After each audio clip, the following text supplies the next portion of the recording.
দেশের একমাত্র গ্রাম, সেটাও আবার হচ্ছে বৃহত্তর জেলা চট্টগ্রাম।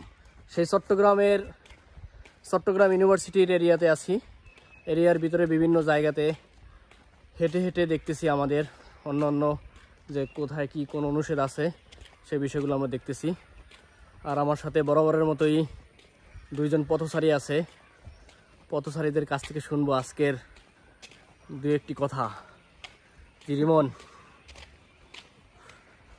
পথচারীর কথা আর কি শুনবো? পথচারীতে যে পথ দেখে দেখে আমরা হাঁটতেছি আমাদের নেক্সট গন্তব্যের উদ্দেশ্যে।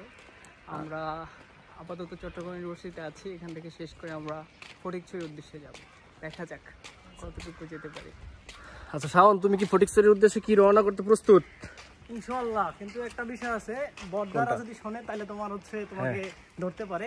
কেন? হচ্ছে তুমি হচ্ছে এটাকে চট্টগ্রামকে তুমি জেলা বলছো, অবশ্যই জেলা, কিন্তু তার উপর সব থেকে যে ব্যাপার সেটা হচ্ছে এটা একটা বিভাগ।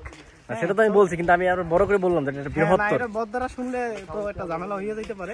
আর একটা বিষয় সেটা হচ্ছে মাঝে মধ্যে বের হইতে হবে, বের হওয়া দরকার, এটাই আমরা বের হচ্ছি।